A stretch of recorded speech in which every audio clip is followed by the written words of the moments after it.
and beat them in. Well, I just did one for the Apple. It didn't work very well. Nobody stuff worked very well. And I wrote the last piece of code I wrote. Because what I did is I sat in a lab with a scope in my hand and a development station in hand, and I kept tweaking the code till the screen looked good. And because we had this limited space, every piece of code I wrote was undocumented. All right? It was the worst piece of code you've ever seen in your life. I had 6 different guys. Ask Russell when he comes up, because he was one of the guys that was told to see if he could go in and rewrite it. Everybody looked at it and said, bullshit. Why am I going to touch it? I'm not even going to look at it, because it's so bad, but it works. Right? And so that piece of code still existed in the pad forever, right? It really did work. Our cassette worked better than everybody else. But literally, I wrote it with a scope in my hand and just writing code and no documentation. And 2 months later, I couldn't remember how it worked. Right? And people would ask, how it works. The answer is, I don't know. I wrote it real time. And so this little piece of undocumented, wonderful code was the last thing we needed. We were able to start reading and writing cassettes. We made a terrible mistake. We designed our computer around M-West Technology memory. Well, M-West Technology was a good company to make 6502s and big calculators, but their memory didn't work. We thought it would.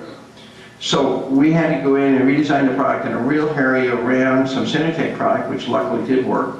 And we were able to get, so if you got a very early PET, it may not have worked, because we built them with this product, the memory product didn't work. We changed really fast to Cinetech at that point, and ultimately put other people's memories in. But the reason we were doing it is Tremel didn't have money, remember? So we had to use everything we could get from M-West Technology, because he owned the company, so building fabs there was nothing, right? He was already paying for the company.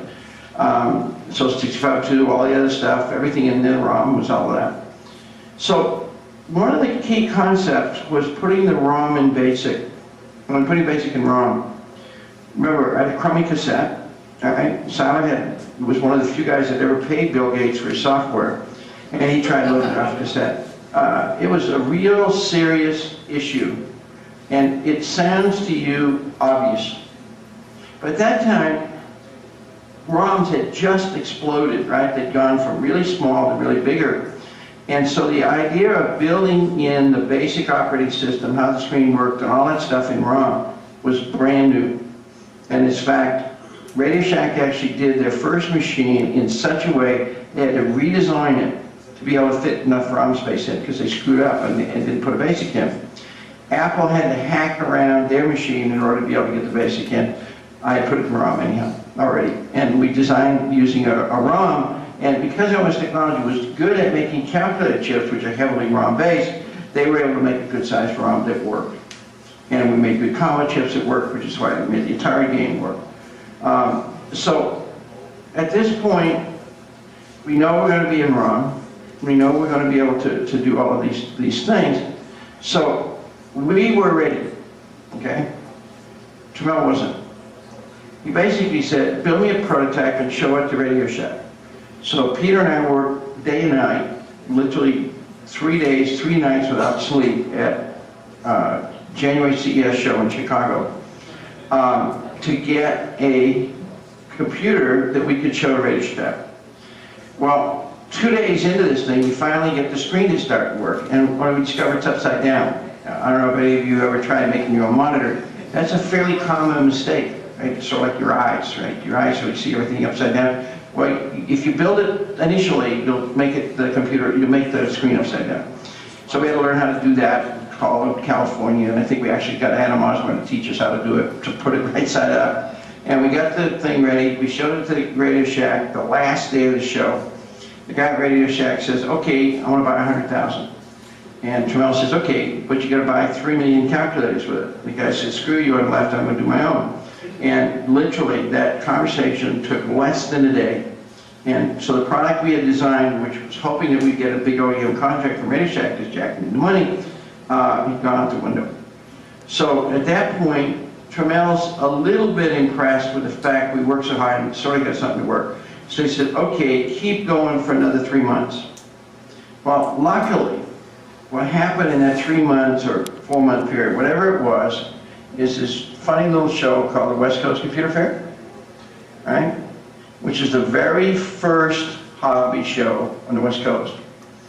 And we all went to this show and we took a working, quote unquote, working prototype.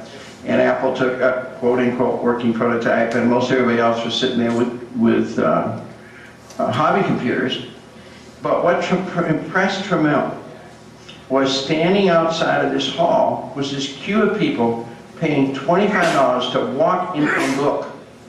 Okay? Because there was nothing happening in the show, you didn't get anything free or anything else. And $25 at that time, it was 1977, right? Was not a trivial amount of money for an engineer or somebody to clock it out. So Tramel said, if we can do this, we're going to be like HP. I said, okay, that sounds good. I like HP, right? At the same time, I wanted to do an I/O structure, and I wasn't sure, even though I told you all these great marketing reasons for why I did the computer the way it is, I wanted to give myself a back door. The back door was, if I put an IEEE interface on it, I could sell it against Tektronix and all these other guys who were making IEEE controllers, and they were making it for $2,000, and I could sell this thing for $500. So I had a computer running BASIC, which is what you need to be able to run your instrument, that was running IEEE, right? Now, I'm saying to Jack, I'm like, HP, I actually had to go sign an HP license, right, to use the IEEE, but it was a very trivial license. So I'm getting ready to get to go to this show in Dallas where we knew we could start taking some orders and start showing people. We did a show in Chicago, and one guy told Jack, here's $25,000. I want the first computers, right? I want to be a distributor for this area. I want the first computers. Here's your money up front. Okay, so now Tramel is really caught up on his HP thing. So I'm getting ready to go to the show, and Jack says, I want you to be like HP. And I said, yeah, Jack, I've done all these things. He said, no, you don't understand what I mean by like HP. HP announced their programmable calculator. And if you wanted to buy their programmable calculator, you had to send them $350. And they'd send you the calculator in 90 days maybe. So you go to the show and you sell the computers and you take the money, and if we get them produced in time, fine. If we don't, maybe we'll give them the money back. So that's what he meant by HP. He didn't care about quality, he didn't care about anything else, he just wanted the money in advance. So we got out of the computer show, and this is getting to be a little tedious, but I think you're going to see that we're kind of almost closing this up. We go to this show in Dallas, and this was a national computer show. The top 2 floors are all of IBM, Sperry, I think G was out of it, but all these big computer jocks. They got great big booths and salesmen with suits and everything else. And they put this crummy little space in a basement, literally, where you could go in and set up your computer vending booth, right? So we took a space, and at that time, we'd made 7 computers work. So we put the 7 computers up there, and I kind of tied them together, and I would get up and give a half-an-hour pitch about why you want a personal computer, and then I'd step back, and my wife stood there, and people were passing checks from 5 people deep forward to her, trying to get on the distribution list in the right order, okay? Because that was the idea. You know, if you paid your money now and you got on the list in the right order, that was the order you were going to get the computer. It was 90 days, no guarantees. So I was having fun, but I wasn't needed because they were so much checks. So I walk upstairs went to the show. On this entire first floor was not one customer. Everybody in the booth were the salesmen hanging out, and about a third of the salesmen were down trying to get my wife to sell the computer. That was the last point, right? the last time, 1977 was the last time the computer industry lived. They didn't know it for about another 5 years, right? Ultimately, IBM had to go in, everybody else had to go in, but that was the last day. And it was because what we had done was to build a computer that did what people wanted it to do. Now, was it the ultimate computer? No, we went on and we put floppy disk on everything else. I just wrote a note about WAS.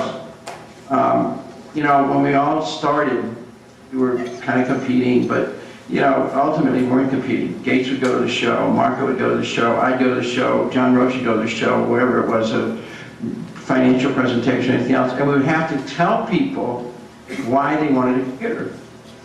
And people would say, well, you know, why do I want a computer? I don't need to keep track of my checkbook or anything. And we said, you have to own one to know why you want to buy it. But it turns out I never had to tell one person who had ever programmed in BASIC why they wanted a computer. Once they saw the computer, they bought it. Right? 6 months after we were in the market, Radio Shack and Apple had to go to Gates and get licenses for BASIC. Now, Apple went, they paid about 3 times what we paid. Roach went and he told Gates, he said, look, I don't want to pay you what you want, because he doubled the price again. Cypress for the Z80 and Gates liked the Z80, so we wanted a lot more money for it. And Roach said, I don't want to pay that money. Why don't you take a fee for every computer I sell? Gates says, I don't need $25 a month. Okay? What I want is all the money. Right?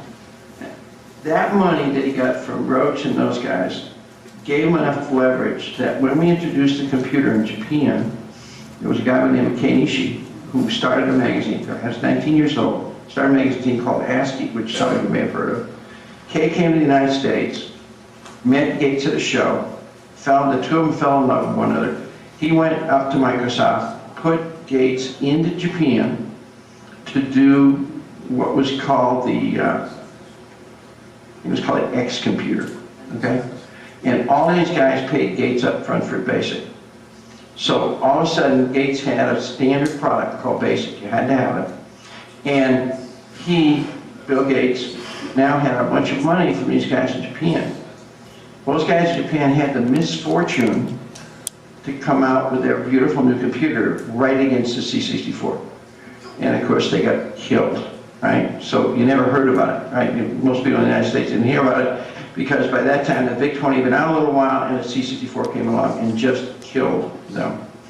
But Gates got all this money for BASIC, and he had BASIC established as a standard. Now, I'm going to take you down one little path and then we'll go back and finish Commodore. Gates at this point has some money. He decides that he lost his license in Nevada, in New Mexico. Decides he's going to move to, and he wants to go into the applications business. So he makes a deal to steal a guy for Word from Xerox. He makes a deal with a couple of these guys. And he's sitting up there working on applications. If you were to ask him during that period of time what his future was, it was going to be languages and applications. He wasn't in the operating system business. While he was sitting in Seattle, some guys came to him and said, we've knocked off, no, it can't be that old. CPM. CPM? Right? Yeah, thank you very much. Too much, I'm trying to keep too many threads in my head, okay? We've knocked off CPM, okay, good, right? I'm going to just tell this one story because I think it's been told badly and I know the truth, okay? IBM started the PC because of VisiCalc and Apple, right?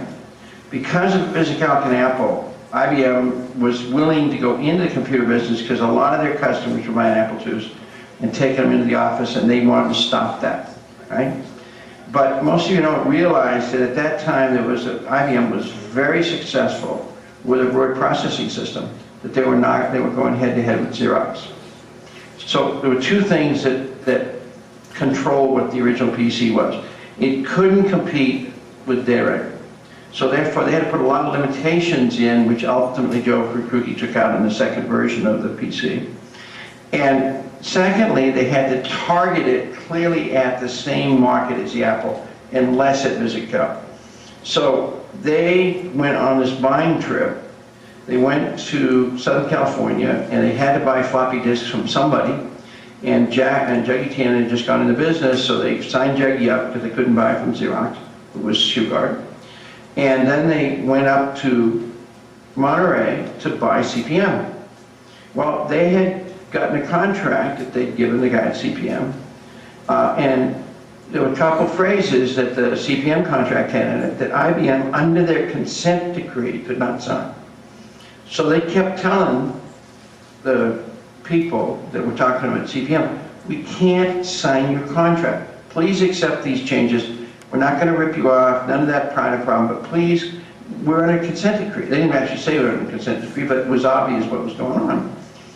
And the following fact is true. There's a big story about Kildall was out flying an airplane. He wasn't. Mrs. Kildall and the guy that worked for me were sitting in a room with these guys from IBM, and they kept saying, we need to have you sign this. And the guys would say, we can't. Please go talk to your lawyer again. We go outside and talk to the lawyer. And the lawyer was with the head of CPM. And the lawyer kept saying, don't worry about these guys. You sold a contract to TI, they didn't do anything. You sold a contract to DEC, they didn't do anything.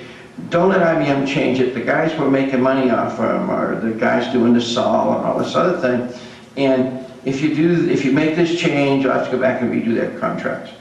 So the guys from IBM got an airplane with no resolution, and Kildall to meet with him because he didn't want to tell them no. He was trying to still got a deal. They flew up to meet Gates. They signed the deal for the basic. Gates told him he was going to do some stuff with Word, things like that. They were all interested in that. And they said to him the following set of words, and again, I know this because I heard them. I wasn't there, but I talked to people who were there. Would you please call Kildall and tell him you just signed our contract? He should sign it too. And Gates made a momentous decision. He says, I don't have to call Kildall. I'll give you the system. He went off and bought the MS-DOS. The future is what you saw, right? I don't know if you know the ultimate story in Gary. He finally committed suicide. Terrible story. Terrible bad for him. But never listen to a lawyer. Okay, but that basic that we signed up for on the way driving across country is the reason why Microsoft is where they are today. And if you ask Gates, he'll admit it. All right? So Commodore literally drove that market and the following on markets. I'm going to finish the story. I told you about Fagans, I told you about Fuji, so I think I've got almost everybody that matters up to a certain point. At this point, remember Dr. Camp. Well, what happened is Dr. Camp went back to the well and said, well, I got to go develop a disk drive system. I need some more people. And he gave me Scott Patterson and Glenn Stark. Glenn Stark's one of the world's best engineers, truly one of the world's best engineers. We're very lucky to get him. He just was just great. And Scotty is a great programmer, but Glenn is just spectacular. The two of them came out right out of school and designed a floppy disk. And the first one they didn't do random read and write. So we had to kind of change that a little bit, and we finally did one. The problem was, while we were screwing around, Woz came out with his disk drive, which was not anywhere near as elegant as what we're doing. It didn't work as well as anything else, but he beat us to market by 3 months. And Jack Kimmel never forgave me that we did that. So it was kind of the beginning of my end with Commodore. We did do a dual disk drive system. One of the things we did at Commodore that was very important, and again, I'm not sure everybody has this in their mind, obviously you can't have a computer that does what you want it to do and not be able to list, okay? Well, the only printer we had was a teletype, right? Or you could buy a Centronics printer for about $2,000. Okay, so I got this $350 computer, and I hang a $2,000 computer on it. So I went to the guy that had Centronics, and I said, look, I need a computer that I can sell for in the same price range as this. And if you'll do that, I'll guarantee you a few million product. Because at this point in time, we knew the patent was going to take off, and we could see where we were going with some of the other things. The guy basically said, guy at Citronic said, I remember sitting in his hotel room in New York saying it, he said, I don't need to do that. You guys will come and match me. And in that room I told him, I said, listen, it's real simple. I'm going to Japan, I'm going to get a product that meets my price point, and they're going to kill you. Now, it's the last time you get to have this conversation. Am I going to do that? You're going to do it. He said, go, you can't beat me. So we went to the guys at Seiko, right? They built the first computer, they built took one of their calculator printers, extended it. I sat down and designed the hardware interface for it. And ultimately, the Epson became one of the world's larger suppliers of printers because of that stupid conversation. You know, once Epson was successful, other people copied them, and that's why Canon went into business and other people. But it was ultimately Seiko and Epson that did it. So Commodore, first printer designed for personal computers, and effectively forced the industry that became the printer industry that you know it is today. So we pioneered in built-in screens, right? Mac came back and did that. We did it, Victor. I mean, it's been back and forth. We pioneered in the use of floppies, real floppies. We had developed in our research lab a hard drive, even though hard drives weren't ready. We had done the camera. We had done a whole series of things. We were working on a product at Tramel's direction that says kill Apple. I had taken a small hiatus and gone to Apple for about 6 months, left Commodore, went to Apple, during which time Steve and I were talking about what became the Lisa, and he went to PARC and decided that he was going to take the logic from PARC and create which is effectively Windows and the Apple operating system today. And he was right. He was wrong about what the Lisa was. The Lisa was too expensive.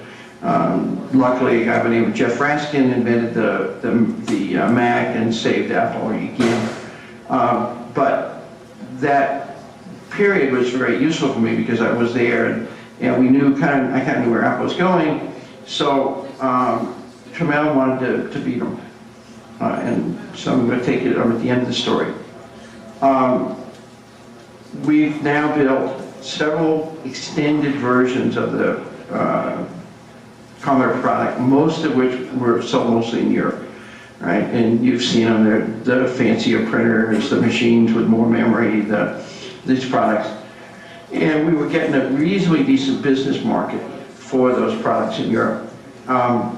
But Tramel wanted to knock off Apple, and he wanted to be in the consumer electronics business. So this is the final story. Remember I said Bill Seiler? Bill Seiler was in love with games, right? Just absolutely in love with them. So, and he got really good at video. So one day in the lab, which we were fooling around with, he took a machine and he built this 20 screen product on the screen, and we started playing with it, and it could run the BASIC, and we moved 2 or 3 games to it. And he said, you know, MOS technology is working on what ultimately became the 64 interface, but it's delayed. It's going to be another year. Why don't we go show this to Tramel? So we took it to we're actually doing a demo at the January Consumer Electronics Show. We set up this little technology suite, and Seiler brought his little machine in and showed it to Tramel. And Tramel was pissed because he said, you guys are supposed to build the Apple knockoff machine. This is not the Apple knockoff machine. Don't bother me.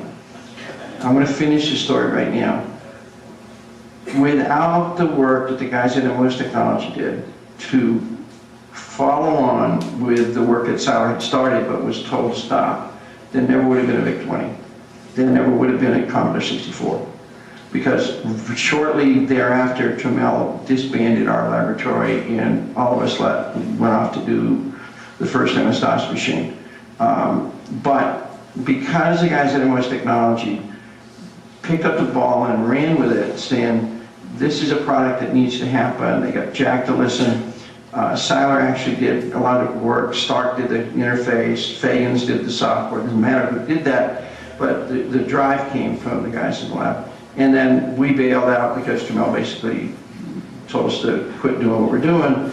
And we knew that we wanted to build a business computer, so we went off and did the first MS-DOS machine. And at this point, the Commodore story moves to the web, moved to the East Coast. And I'm done, because I've told you the people that got us there, and I've told you the story of how we got there. And we got there because we knew the market. We got there because we paid attention to the market. We were doing machines for the market. And we did a whole bunch of innovations because we had a small set of smart guys. I will tell you that that small set of smart guys went a good part with me. We did the first clone machine, was a super clone, and we won our Computer of the Year award for that one. And then about 5 years later, we won a Computer of the Year award for our data pack. That team stayed with me forever. We did a lot of very wonderful things together. Commodore literally forced out most of the team. Luckily, Fagan stayed for Commodore. Luckily, Fagan stayed. Shiraz picked it up, and the West Coast, the East Coast guys picked it up and drove it. I know Russell had some things to do with it, and he's going to tell you about that. And I'm sorry, my story ends. I told Jack Camel, who sued me, took away all my money, got made a Commodore, everything else. I told him about 4 years ago, when I met him for the first time in 10 years, that he gave me a chance to do something nobody else would do. The Commodore machine was what I wanted to do. We did it.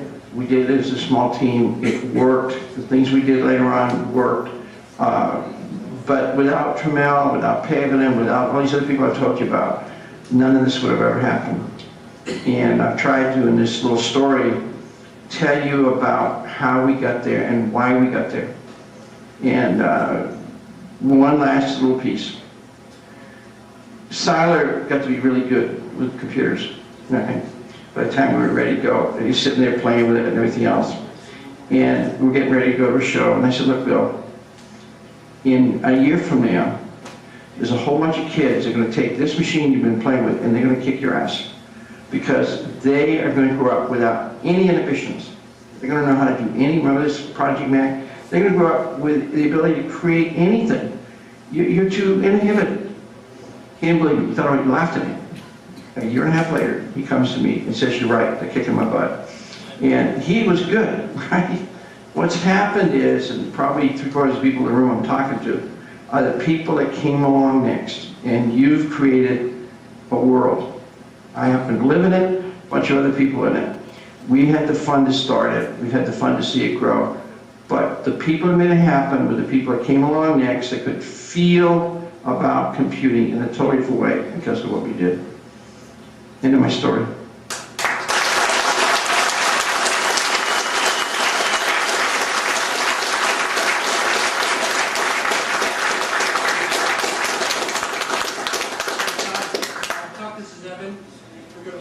Q&A. Haynie and Russell, Bill Herd, and go first for about 10-20 minutes. Well, yeah, but you know, okay, but wait a minute. Russell's got to say hello first.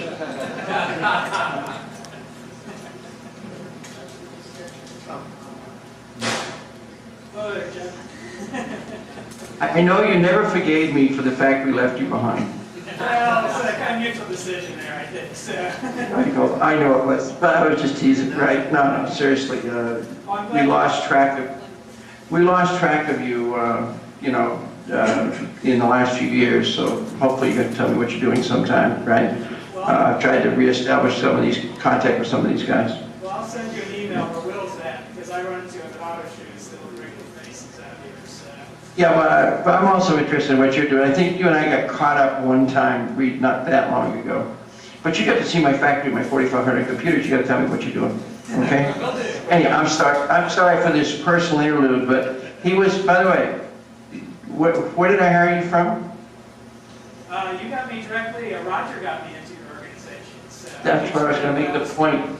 Good old Roger Camp fed me the best people in the world for a long time, before I finally screwed up and moved him to California, right?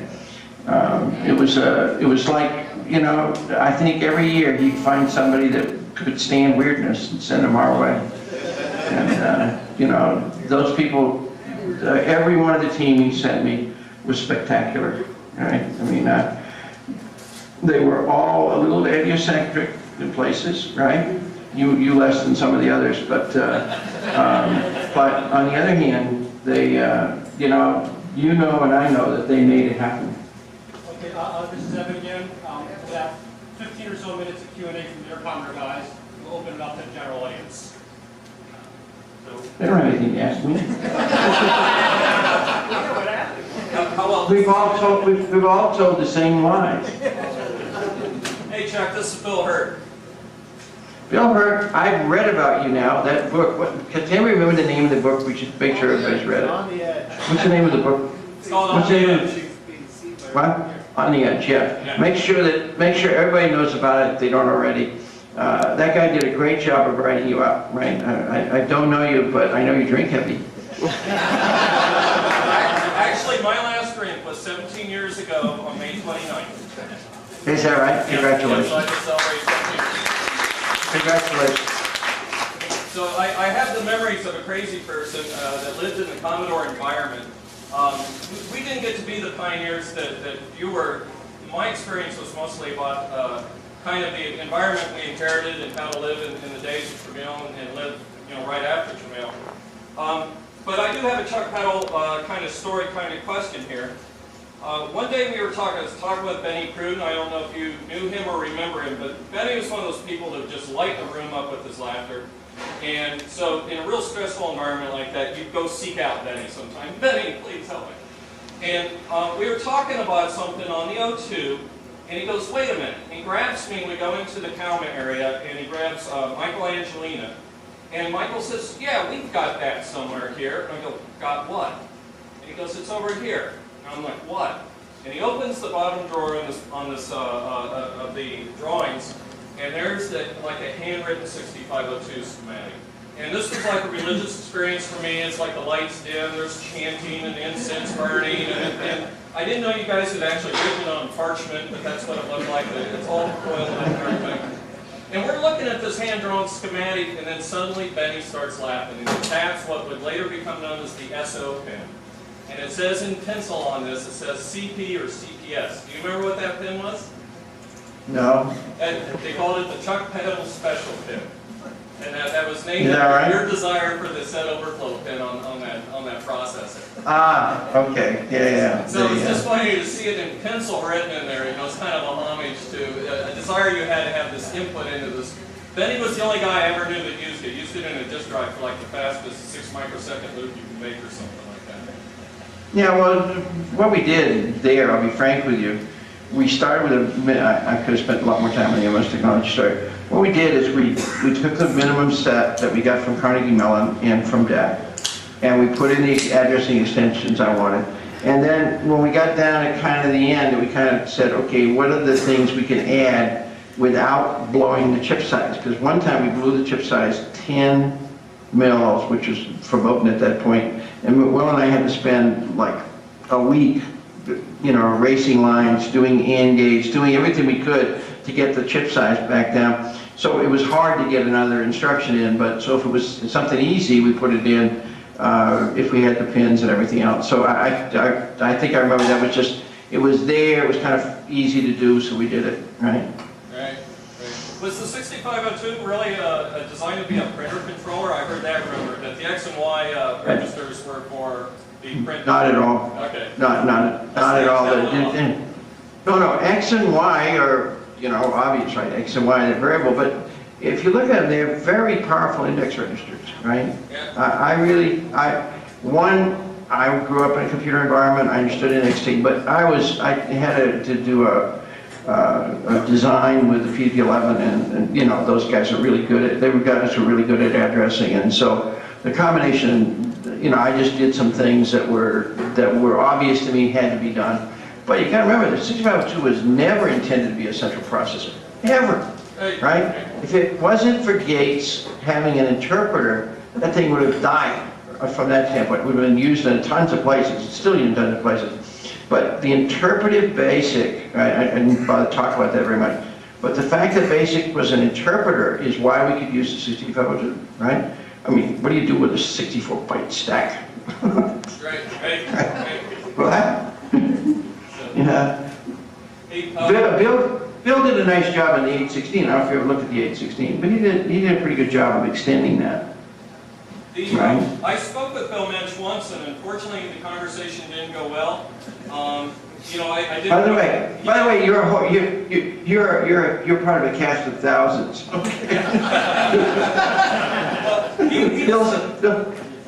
Bill's a nice guy, but sometimes he gets. One time, he and Robert Urgo were trying to kill one another in a bar, right? I still have a separated shoulder from me and Greg Berlin trying to kill each other in the parking lot of a bar. Is that right? Yeah. The conversation with Mensch went one day, you know, I didn't really, when I got to Commodore, I was just so busy doing the thing that I didn't ask enough about who had came before me. And I often told people I got there and the chairs were warm and there was still a cigar going in the ashtray, but we didn't know who had just been sitting there right before us. You know, it was like, wow, oh, what's something to do? You know, we're doing Camille's bidding suddenly. But Bill Mensch had called me to actually try and get me to use the 816, and he wanted to sell it to the Apple and to us at the same time.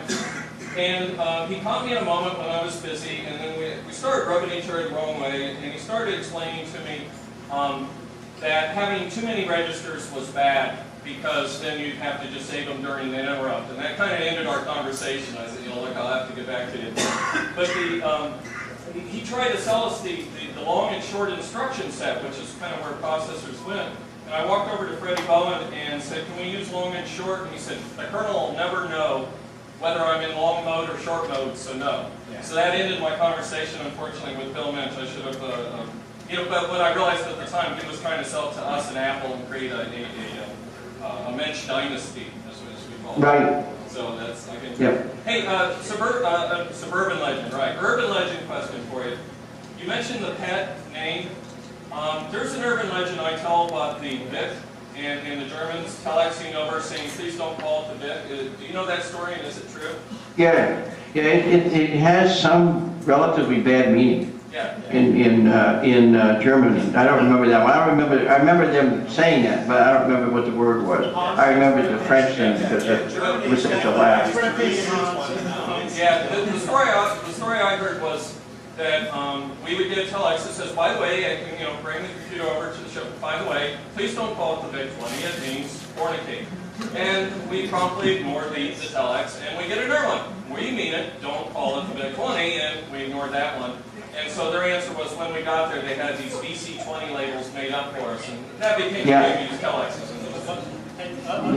Chuck, we have a native German speaker here who was shaking his head saying that's not true. Really? Well, it definitely doesn't have any meaning. If you really want to, it sounds like the F word. Right. That's what I'm But it isn't. It is. It's pronounced different with a B and so on. Right. So we also have the story running around all the time in Germany. So we all always suspect it was some crazy American who had tiny knowledge of German. Well, by the way, Vic. That's why Vic, it's legend, you know? I think I'm convinced Seiler had a lot to do with the name Vic, although Yanis was also in the middle of that whole thing. But it basically meant video interface circuit, right? And you know, the 20 was the screen size, right? So, and I think probably Seiler started calling it that first, but I'm not convinced that Morse technology didn't it. There was such an interaction between Bill and I think mostly us during that period that it's hard to tell. But I'm going to tell you something. I know that Morse technology did a lot of the work to make it happen, everything else, but that was Bill Seiler's dream and idea, okay? And he never got any credit for it, so now he's got it. Well, I'll wrap up here, but I did want to thank you personally. Because of the work you did, I actually got my career. I started at a company that was an early adopter of the 6502, and then one day I found myself in a room with Bob Russell.